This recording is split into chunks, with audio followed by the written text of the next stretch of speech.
तोच आडला आम्हाला का कुदंडी येते रे.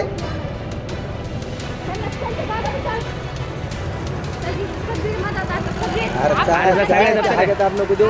बरं ठीक आहे तुम्ही थांबायचं हां एवढं नाही पण उगाच शानपणा करतो. जाऊ बा तुझं नाव कशाला कॅमेरे फोन आला तू?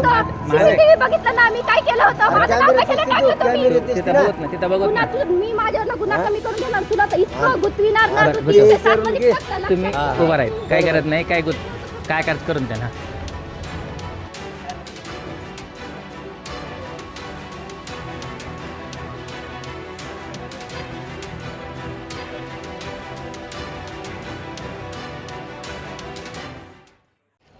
माझ्या कुटुंबाला 11 तारखेला 11/2/2026 दुपारी 2:30च्या सुमारास माझ्या कुटुंबावर म्हणजे घरावर हल्ला केला. हल्ला झाल्याच्या नंतर 5 महिला 4 महिला 2 पुरुष अशा लोकांनी हल्ला करून माझ्या घराची तोडफोड CCTV कॅमेऱ्याचे फुटेज नष्ट करण्याचे प्रयत्न आणि त्याच दिवशी जीव जाण्याचा उद्देश होता त्यांचा मारण्याचा. पण त्या दिवशी काय त्यांना ते शक्य झालं नाही कारण की तिथं जमाव थोडा जमला.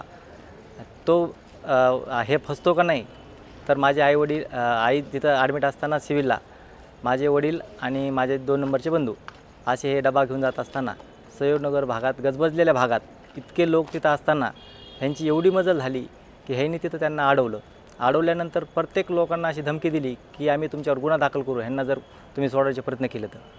आणि जीव मारायच्या उद्देशाने इतका मोठा घात केला त्यांचा की त्या 5-6 जणांनी इतकं मारलं की त्यांचा जीवच गेला असता.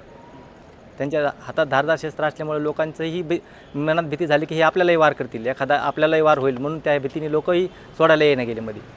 हां मारहाण करताना त्यांचं काय म्हणणं होतं आणि कुठल्या कारणावरून मारहाण केली जातं ती काही धमक्या देत होत्या? त्यांचं म्हणणं होतं की 11 तारखेला जी घटना घडली त्याच्यात जी आमच्यावर तुम्ही कलम लावली तर आम्ही तुम्हाला आता संपूर्णच टाकणार अशी बी आमच्यावर तुम्ही कलम टाकली आहे आणि असाही आमच्यावर FIR दाखल झाला आहे. त्या उद्देशाने त्यांनी त्यात असं बोलून दाखवलं. काही लोकांनी त्याचे प्रयत्नही केले व्हिडिओ काढायचे त्यांचे लोकांचे हे फोडण्यात आले. एक जणाचा मोबाईल फोडण्यात आला. आता काय मागणी असेल पोलीस? माझी मागणी एवढीच आहे की त्यांच्यावर आज बीड शहर हद्दीमध्ये साहेबांनी 307 दाखल केली आहे. फक्त त्यांना न दिरंगाई होता अटक करावी नसता ह्याच्यानंतर दिरंगाई जर झाली तर आमच्या घरातली कुठल्या तरी एका व्यक्तीचा घात होऊ शकतो. त्यांनी तशी धमकी दिली की एका माणसाला तरी तुमच्या आम्ही संपवणार आहेत. असाही आमच्यावर गुन्हा दाखल झाला आहे आणि तसाही झाला आहे.